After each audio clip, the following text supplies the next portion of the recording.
இதோடு போட்டுருவாங்க. இதோட முட்டை இதோட முட்டை. அது இல்ல, பூச்சாண்டிக்கு என்ன சொன்னாங்க சொல்லு. அது சொல்லு, பூச்சாண்டிக்கு என்ன சொன்னாங்க சொல்லு.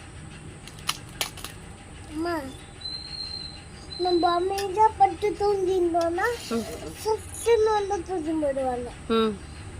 ஆராய்ச்சி வந்து பேசினா நம்ம தானே சட்டு தட்டோம்.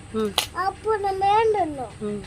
அப்புறம் நம்ம எட்டி ஒன்று ஓதிக்கணுமா, அப்புறம் தாளை வச்சு உட்காந்து இப்படி மிஸ் சொன்னாங்களா?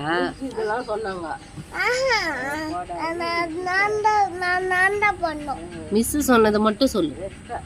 அப்பா அம்மா வந்தா ஏதோ சொன்னல, அது மட்டும் சொல்லு. நம்ம தூங்கிட்டோம்னா பூச்சாண்டி மாதிரி வந்து பையில போட்டு தூக்கி போயிடுவாங்க. அடுத்தது நம்ம ஏடனா மூட்லயே சுட்டணும். சுத்திட்டா நம்ம அமைதியா தூங்கலாம். அவங்க சட்டிடுவாங்க. அதான் வேற என்ன சொன்னாங்க?